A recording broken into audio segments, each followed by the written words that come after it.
concerned about your sort of people that can speak reasonable English and understand my blah blah blah. But ones that are really struggling with my talking and understanding, the ones on the diploma at a slightly lower level than you guys are going to end up being very confused. So I'm just telling everyone right now that the recording of today won't go up online, so if you want to record it yourself, you're welcome to.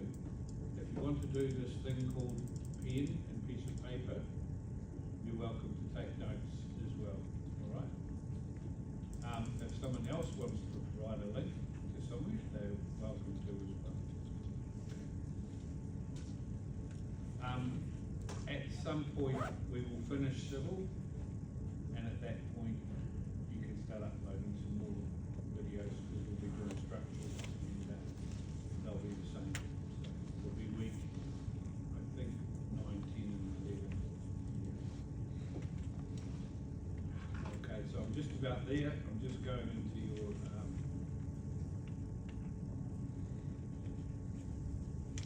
into Moodle, and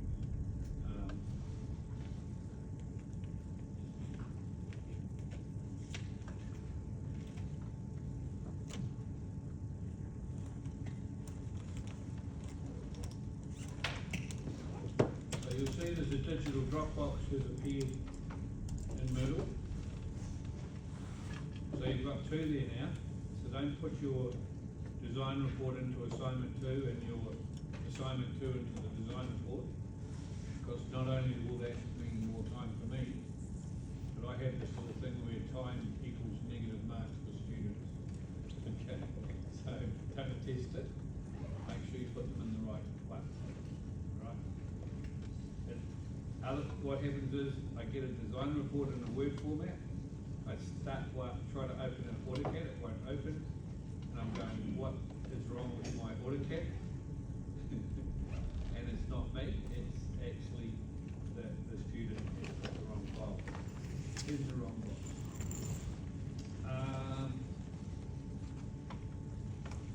So the design report itself, just reviving that as we speak.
just while my computer's going round and round in circles,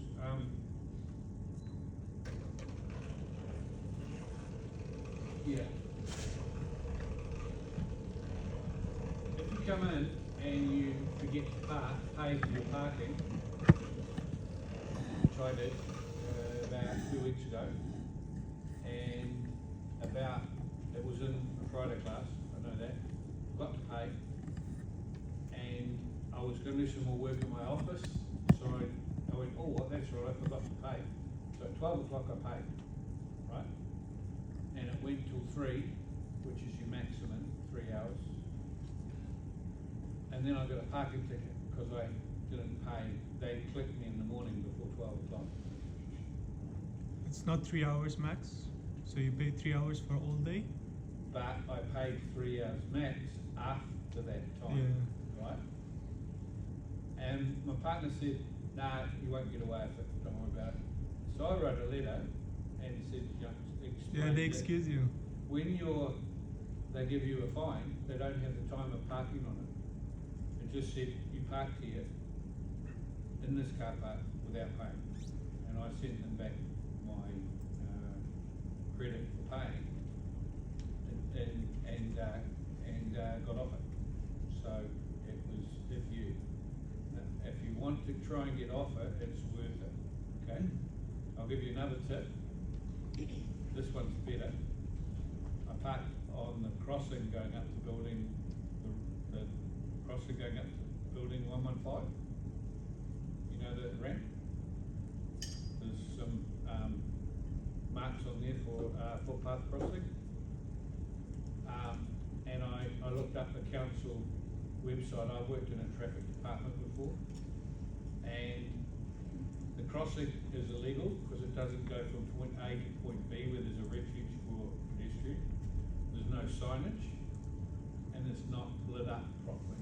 And I pointed that out to the parking people and they let me off. That was a more expensive one. That was about $100 that one for parking on a pedestrian crossing. So just thought I'd tell you, share it with the class and then share it with your mates. If you park somewhere illegal, there's a good chance you'll get off if you start pushing back at it, right? And it doesn't cost you anything, it's just an email. Having said that, I have also paid one that was my fault completely, so. So, they're still winning. Okay. So today, we're covering quite a bit first up, and then we'll be able to carry on with our assignments if we want to. I'm just logging into the system here so that I can go into Moodle at the same time.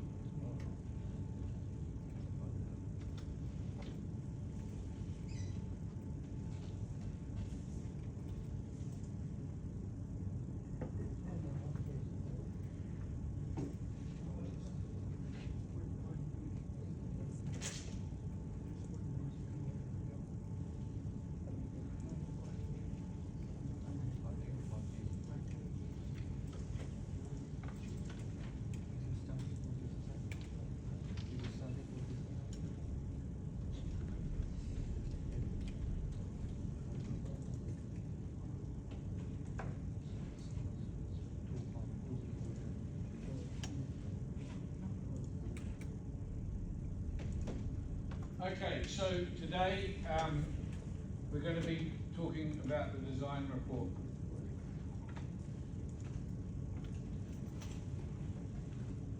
And somewhere between 17 to 20 topics. That's a lot. And there's no way that one student could know in fantastic detail about all of that. So it's quite varied. It's actually a really good site because it's got a little bit of iwi in it. It's got a little bit of council in it. It's got environmental. It's got civil engineering when it comes to the pipe work and that sort of thing. It's got structural because you might have to put a retaining wall in there yet. It's got health and safety with students hanging around the place. and gate 4, it's got traffic management, site access, it's got noise and dust pollution is going to happen. And on top of all that, is it really worth it to build a tractor shed with that materials that we're going to be using? I'm not talking about the outside roof and the outside linings and the windows and the doors and the door locks and all that sort of thing. That's architecture. You've got to kind of take that hat completely off and throw it away. That's those nice people that do things completely different and always argue with engineers. We're talking about the actual material that we're going to use to hold the building up and the concrete slab, right?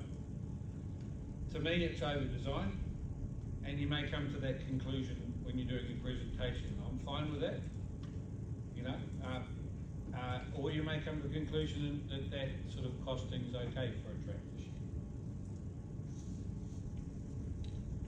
So I just gave you some of the topics. Other ones, health and safety, what equipment you should be wearing, how do you protect the water from getting silt runoff. The iwi have, the water is pretty special to them, so you know they don't want it infiltrated with bad stuff. You can't bring stuff from another site to this site that might be, you know, contaminated. And it sort of goes on. There's lots and lots of the birds, the wildlife. How do you protect them from coming along and having a nosy ending up down the hole? Obviously, you have to do some sort of higher mesh fence. Yes, they can fly in, but normally pukekos generally kind of just walk around the place, nosing at everything. They walk across motorways too. Yeah, so that's why I've picked the Unitec site. The other reason is that I have got data from there, because every year the survey team go out and they survey lots of different areas of the site. Of course, we're getting a bit more now with all the housing coming in, but there's still some green areas that we can use.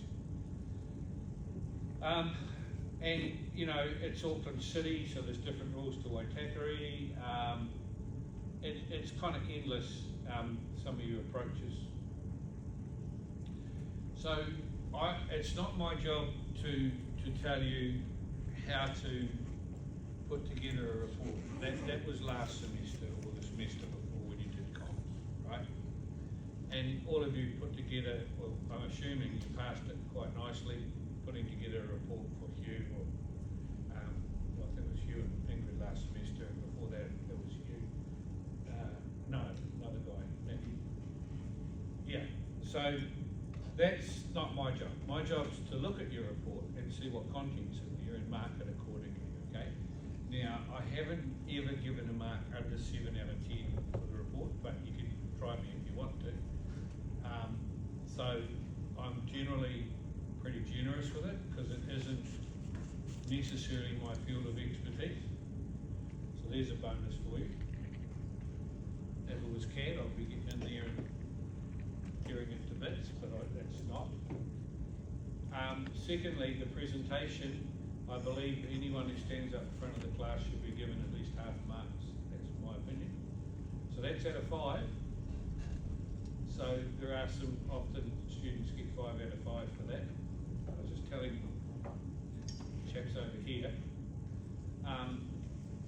So what happens with that is we're probably going to divvy up into groups. It might be 3, it might be 2. I prefer 2 because there's less topics to talk about and there's less repetition. Because if you have 3 groups, you're going to have somebody talking about health and safety 3 times, or talking about the pukekos 3 times, or whatever. 2's a little bit easier for me to kind of look at. But we'll see as things progress what the groups actually are. So how do I pick the groups? It's very simple. When I've marked to assignment 1, I get the test results pretty quickly within a day for the test that you guys do in a few weeks. When I marry the 2 together, I just put you in a class list and go A, B, A, B, A, B, A, B. Then I'll give you two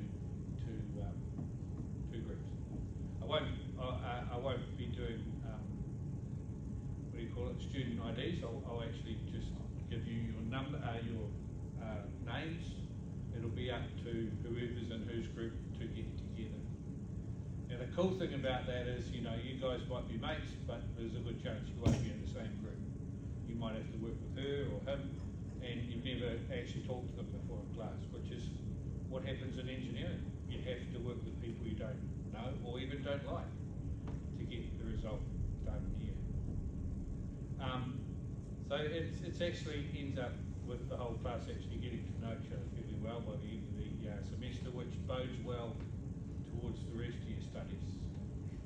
I always get one or two loners in class who don't know anyone and try to keep themselves to themselves, but it's pretty hard to do that here at Unitec without, you know, losing, going down the scale of it. So I'll talk about the design report today. I'll give you your topics in that. That's different than the presentation. This is something you have to do individually. So yes, I have to read about 20, 30 of them, one after the other, after the other, after the other, right? I'll probably put them through Turnitin, which means that I'm checking for similarities. So if I do pick that up, over 50% is too much. All right. Now, what by similarities, I mean exact copies. So most of you are clever enough to know that you can actually work together on this, but actually come up with two different design reports without copying words exact in whole phrases, you know, whole paragraphs copied. That's what starts getting a bit annoying to me. The references that I'm going to give you, take them or leave them. If they go through to the site, that's great. If they don't, put the new reference. If you look at the start of any reference, it's got the site first, then the sub-site. So just go to the start and then you may give a different reference. For example, Auckland Council have recently changed their sites quite considerably. So you might go through to Auckland Council and then you might go to a slightly different reference. So you might like to put that in your drawings. So I've got a few references in there. You're welcome to go to lots of other sites and cross-reference them as well.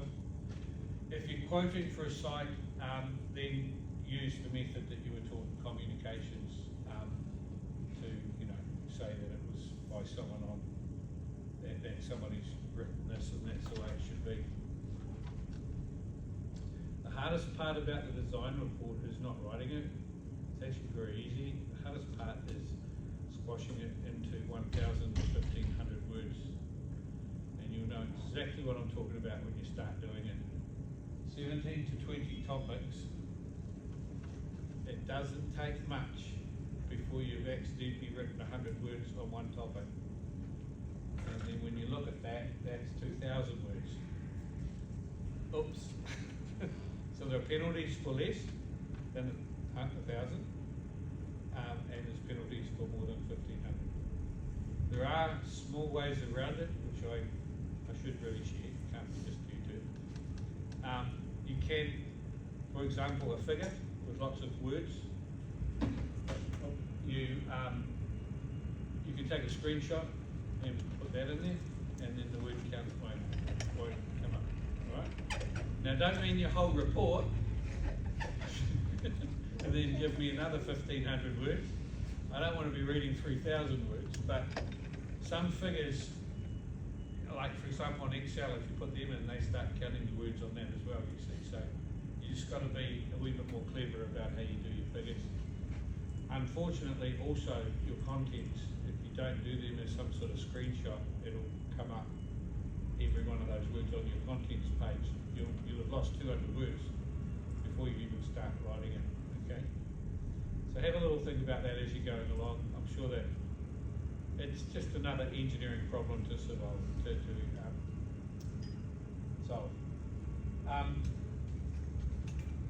Structural.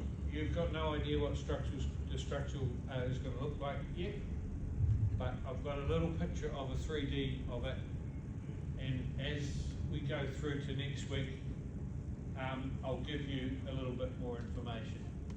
That's the only thing that is kind of a little bit up in the air. You pretty much know the site, civil site, inside out. By the time you've done your earthwork vital units and your offsets for design contours, you're going to know the civil site backwards, inside out, roundabout, whatever. And you can use your notes in the design report. Copy, paste, great way to start, all right? All those hard working notes, some of you have written about 15 notes. I have to stop doing that. Yeah. So we have today's notes, which I'll bring up in a minute, and that is directly related to what happens on site, who the client is, who the contractors are, how they come into it, and how they do their work on site. And then the design report itself. I'll show you that, and I'll give you some of the marking indicators for the design report, which is basically the topics, okay? And that's it.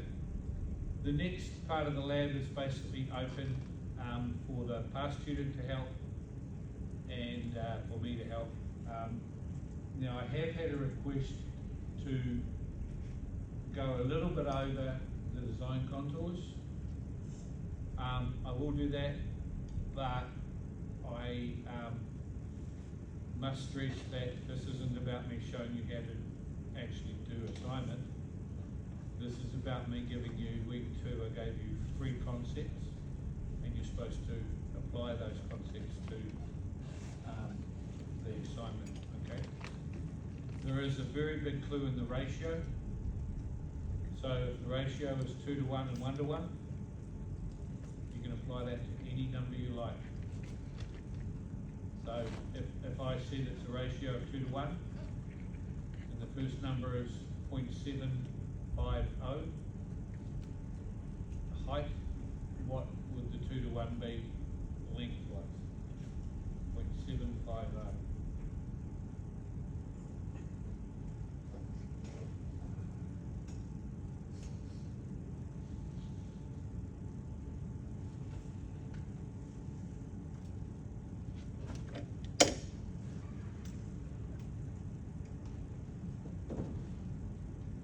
That's the concept I'm using, except in your case,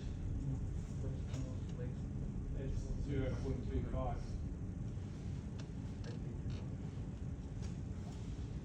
2 to 1. Alright, now I'll tell you this much, in the real world it'll never be 2 to 1. It'll always be a geotechnical number like 2.38 and 1.07. I've made it real easy.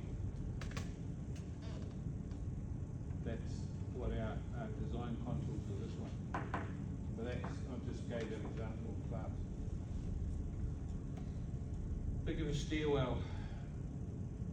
If you keep the same angle on the stairwell, it doesn't matter whether it's a stairs for a person this height or a stairs for a giant that's 8 foot high. It doesn't matter whether the tread's that big or that big. It's still the same angle going up, same ratio. All right. I'll show you a little bit more on that after I've talked about my notes. So let's have a look at this week's notes on design report.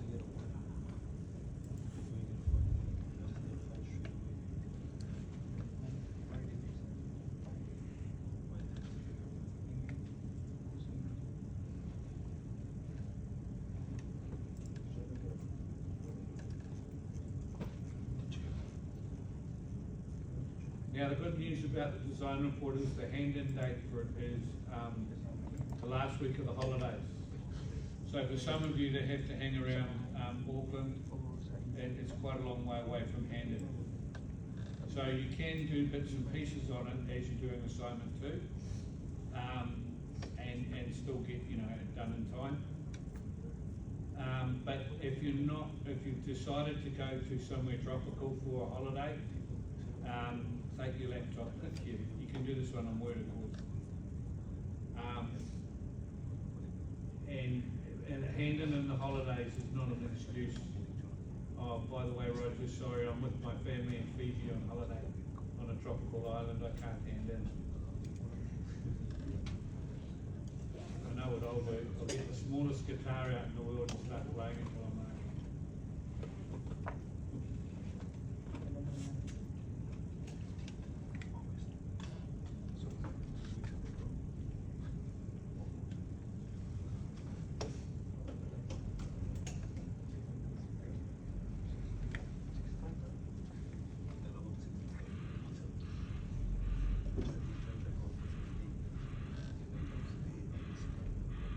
So if you go to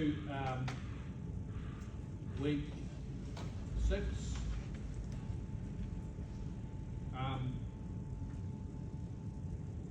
and the civil notes that are there,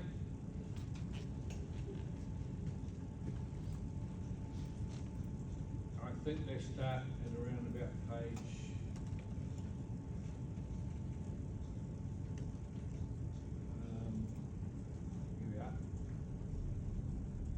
page 43.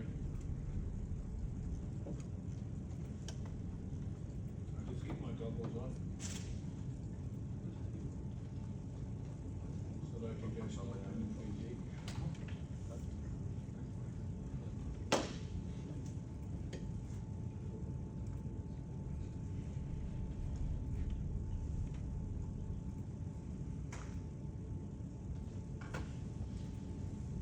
Okay, so the first paragraph explains the difference between the client, which is the person that pays the bills, the designer, which is the person that sits in the office and comes up with a crazy design, which is me,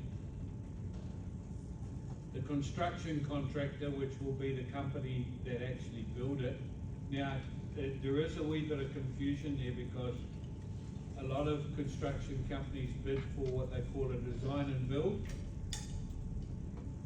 which means their company will employ someone to design it and build it. So they'll do the whole they'll be responsible for the whole contract. And external authorities can be anything from councils, government, environmental, local iwi, car companies, transit, etc. So they've all got OSH is another one, health and safety. They've all got their own little interests in the job, but they come under external authorities. So the client basically has control over the lot, but except the external authorities can stop at any stage the site or anything that's going on they're not happy with. A good example would be OSH coming in and saying you don't have a health and safety board, we'll close the site down.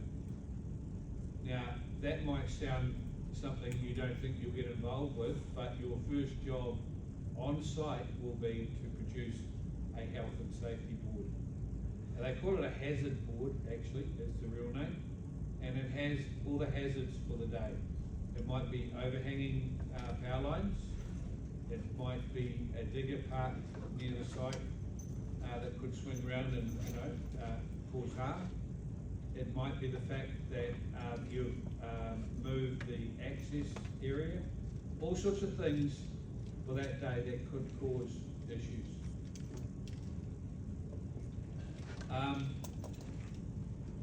So yeah, that's the kind of order of authority.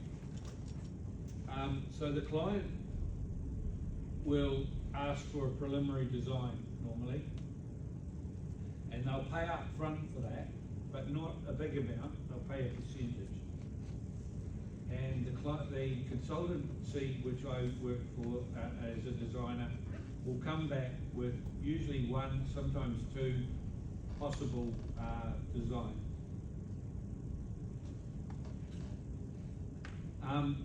Sometimes in conjunction with my drawings, a senior engineer will come up with a management proposal or what we call a design report. And the design report is what you will be doing, and it highlights different areas of the job that the client might be interested in.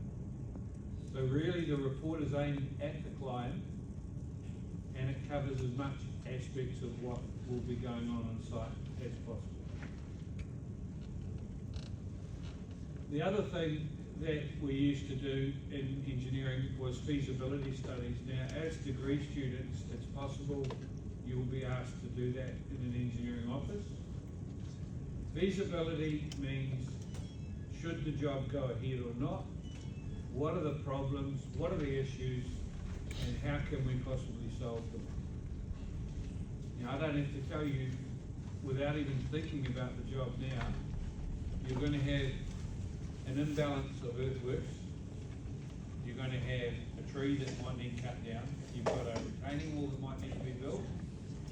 You've got a pipe that's going in. You've got a very large manhole to be built. I would say there's a number of things that could be problems and issues. You've also got the local iwi protecting the water from the runoff. And then there might be cost issues as well involved.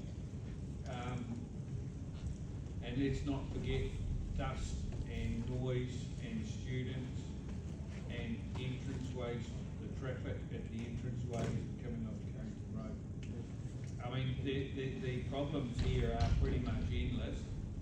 So there's a lot of things you can talk about in that small space.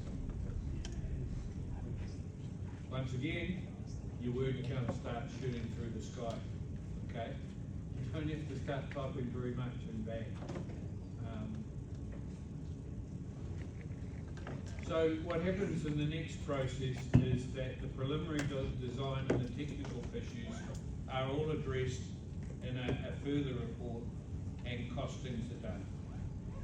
Finally, I would be get sent what they want to do as a final design, and the final numbers are crunched. And once we have the design in place, it's approved, the money's there, the health and safety issues and all the rest have all been addressed, then we start what's called the tendering process, and we send that out to the different companies that are going to be applying to work on the job. Now, I used to work for the Ministry of Works, who had were the government people that distributed the jobs, and we had very strict rules. 4 o'clock Friday, if you didn't get it in manually, it was a piece of paper quoting for the job, explaining what you're going to do and how much it was going to cost. If it wasn't there by 4 o'clock, it wasn't considered as part, you weren't considered. Now, we could be talking about anything up to $500,000 here. It might only be a small part of the job. It might be a haulage company that's quoting, I don't know, maybe 100,000 or something like that. Can you imagine walking in at 4:01, putting it on the desk to be put in the box, and the receptionist at the work says, "I'm sorry," pointing at the clock, it's 4:01, the box is closed. So that might sound like it never happened, but it's still happening now. There has to be a cut-off. Simple as that. Otherwise, you just keep on keeping things open. And at the cut-off, they open the box on the Monday. Well, they used to on the Monday. I don't know what they do now, but on a Monday, we'd open the box. We'd look at the proposals, and we'd rank each one according to the staff they've got, what their actual ranking was in terms of how good they were at doing their job, the quality of their work, etc. Then we'd look at how much, and we'd eliminate it down to one person to do, one company to do that job. You probably think that is pretty mean. We applied here in New Zealand for a $6 million job in Indonesia, And the most critical part about it was the plans that me and my team were working on. It was for a geothermal job, roading job, and we'd done the road design up to where we were going to drill. And my boss said, right, when do they want it in by? And I told him, he said, okay, let's work backwards from there. What planes leave New Zealand? So in those days you could get a flight a couple of days before on a first class flight via Aussie to Indonesia, Jakarta actually. And he said, right, book a ticket, a first class plane ticket for my drawings. They're in a rolled up tube. So I said, what? He says, yeah, I want them to sit on the first class seat because they don't bump first class passengers or seats. So these things were going to be sitting on the seat, being fed a drink and all the rest for the flight. And I thought that was ridiculous because the flight then was probably about, I don't know, maybe $2, $3 grand, $4 grand, $5 grand. But he said, we want those drawings to arrive on time. And I said, why don't we send them normal post? He said, I'm going to send normal post. But if I find out they're not there by that day, they're going on the first class flight. And they did. They went on the first class flight because the normal post didn't arrive before the takeoff. So that's the sort of desperation in those days that we did. And, you know, it's still happening today.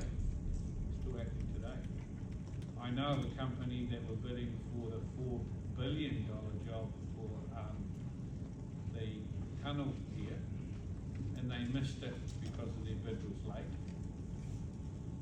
So that's sort of, you know, I mean, there's got to be a cut-off. So tendering and construction, the tendering process is really important in that respect, right? Often you're the one, because you're the junior member of staff, that has to deal with this contractor who's absolutely enraged because he was late with putting in, and tell him, I'm sorry, the boss says we're not accepting it.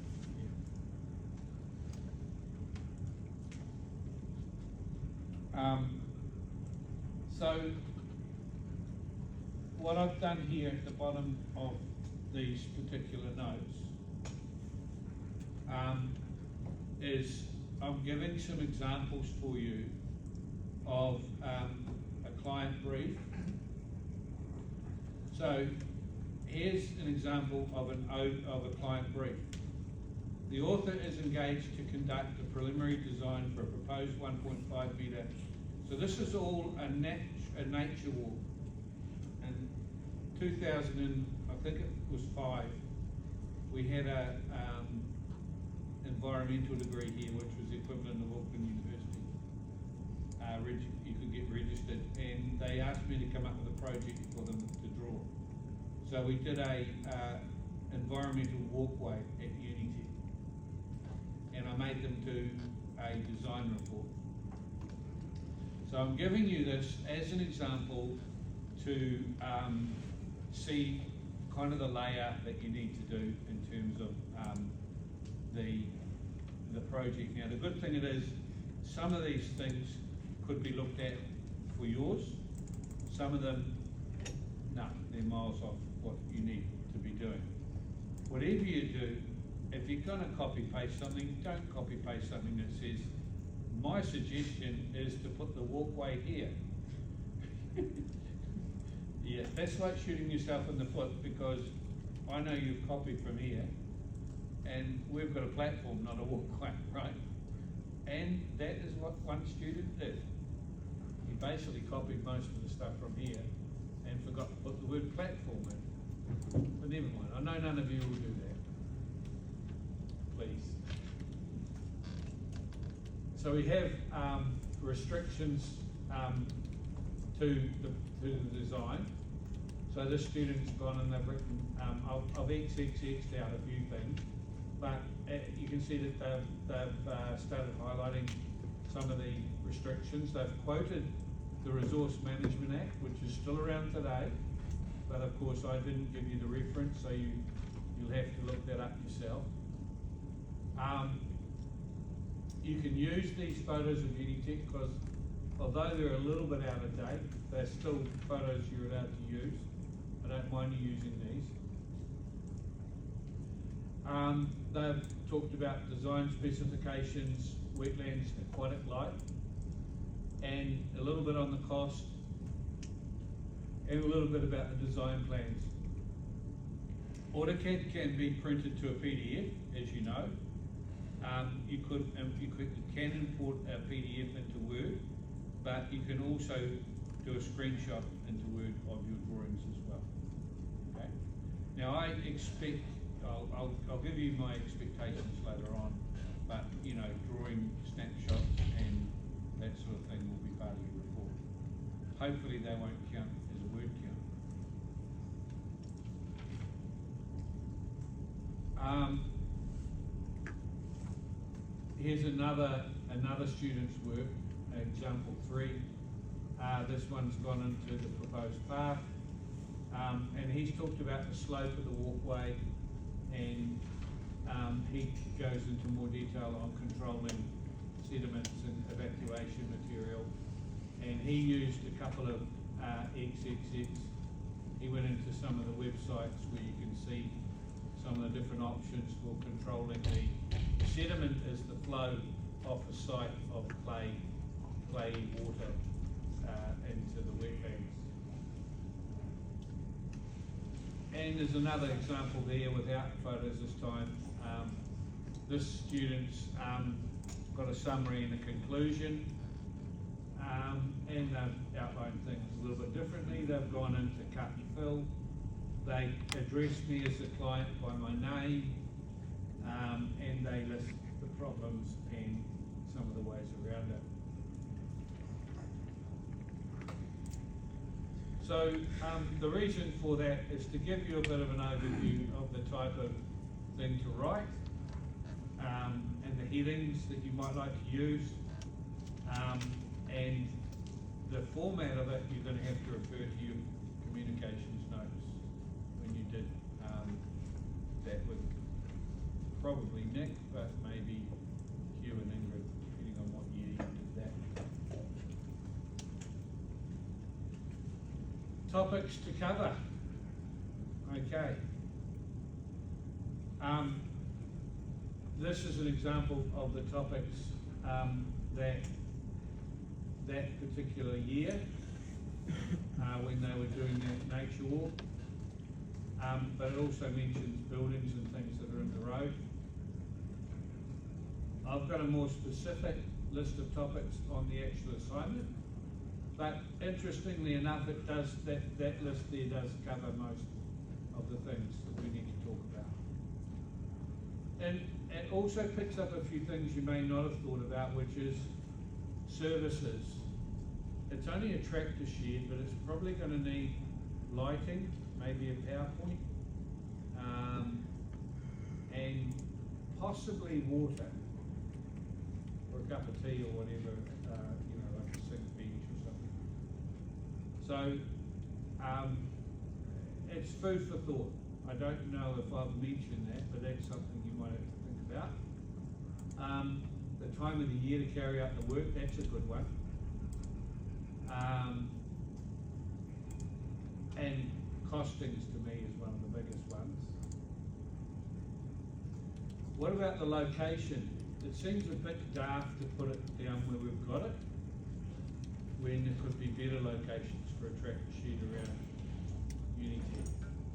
I think they've tried to hide it away from the main area where you do your surveying, so they keep that nice and green and pretty to look at, and they've put it on the other side of the wetland.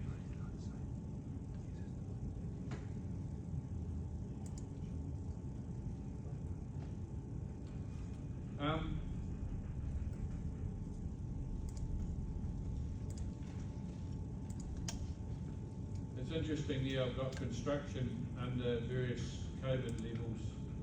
I guess that's kind of not required anymore now, but it was a consideration last time we did this subject in 2023. Yeah, oh, it could still happen again with monkeypox. Who knows? So that's the notes for week 6. That's a bit of an overview of the whole thing. If you go to your assessments area, there's a drop box there already. Now, for those that have arrived later in class, there's probably about 10 of you, be careful where you put your drawings and your Word document. The Word document is for the design report. The AutoCAD drawing is for assignment 2. It's once you've dropped it, you can't get rid of it. So you might as well just be sitting there on minus half a mark, all right? And if you put the other one in the other box, it's another half a mark. So it's a bit of I'm saying to you now, if you want to lose half a mark, go for it. If you want to do it properly, then maybe just do one at a time. So let's look at what's in here under the design report. Oh, what I didn't show you in week 6. Sorry, I'm bouncing around a little bit here, but what the hell. I've got some photos there for you that you can drag and drop or copy paste into your report. Now I only did what's happening here? Decided it doesn't want to open. Fantastic.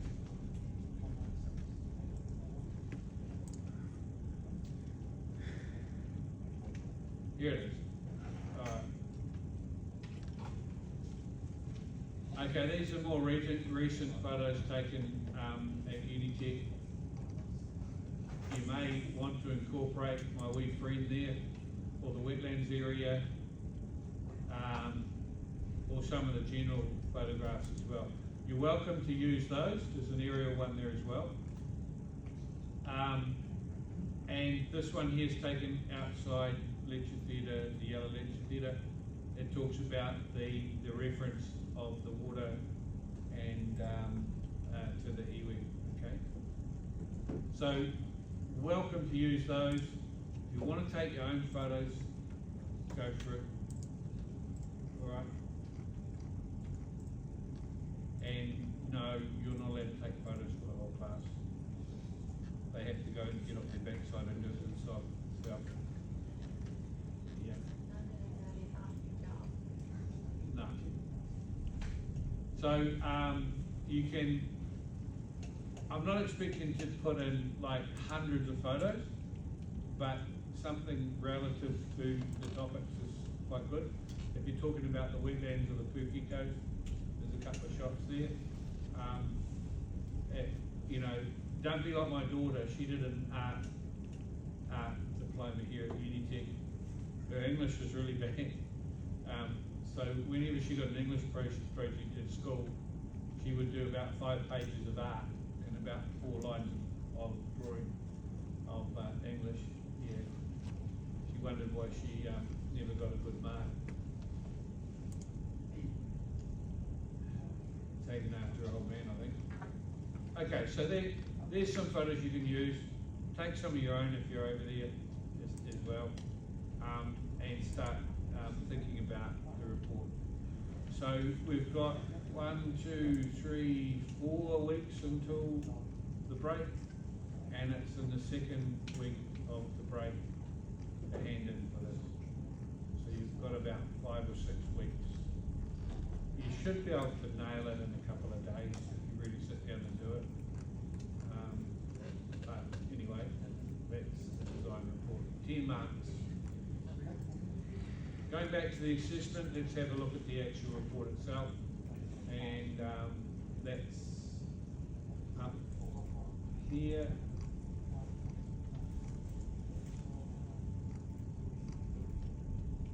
Start with the design report.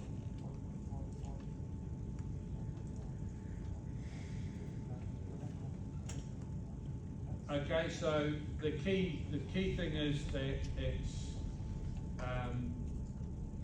it's a tractor shed and storage sort of shed, and you've got to keep that in mind. when you're doing this. It's not like it's another lecture theatre or an area where the students can, you know, do trades and things like that. So, in my opinion, probably a slab and a garage could have been just as good. One of those tin garages you can put on site. But I have to give you concrete, steel and timber.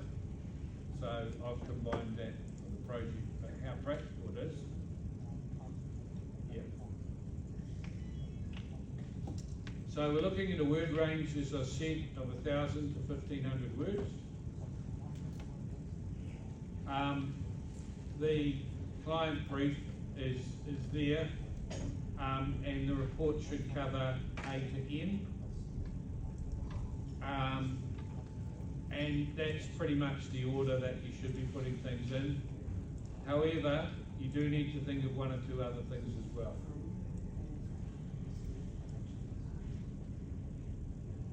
So if you want to maximise your mark, the final design of the shed won't be known until week 8. So I'll give you the complete picture in week 8, and you can incorporate that final design into your report. I'm not saying that you necessarily have to, but if you want to maximise your mark, you may need to change things a little bit. Or you want to add more focus? It's more like you might say round figures that it's going to cost about 20k, right, or 30k, and then you see the actual detailing of everything, and you might think, okay, well, what does a beam cost that size? And you look it up and you go, oh my goodness, that's jumped the price to 120k, right? So the ones that have gone for that trouble will get a little bit more, a little bit higher mark than the ones that have just used my sketch. So my sketch of the building, if I roll down a bit, oh, it's not there for some reason. I had it, and it hasn't uploaded. Okay. I will show you a sketch before the end of the day. And we go into the marking indicators.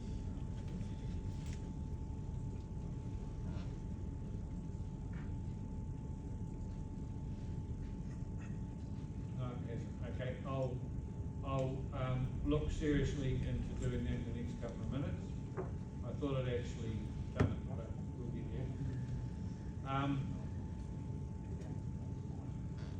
So that highlights what the report should have, and it talks about things like restrictions,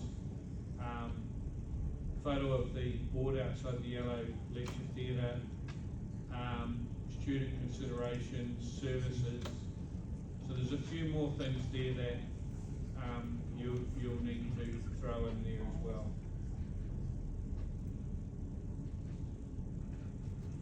Key marking indicators.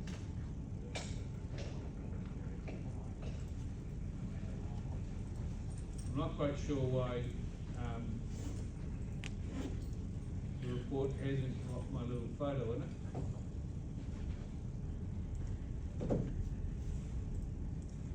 But I'll put that up. Just under here where it says the draft sketch of the tractor shed will be supplied during week. I've changed that, and I've actually given you I'll put a little sketch of it in there. I thought I did that this morning, but I got a bit waylaid, and obviously I'll do that right now. The resources, Auckland City Council site, if you go to the gov.nz site, and you type in the search, that'll be used mostly for resource consent for cutting the trees down. The traffic management site is a good one because that's laying out your cones and things for the entranceway. WorkSafe or OSH. And there's even a quarry site there for picking up clean fill or dropping off dumping. New Zealand Steel, that's quite a good one as well. You might be able to get some costings for the steel on that. So just give me a minute and I'll give you a sketch. I'll include a sketch in this of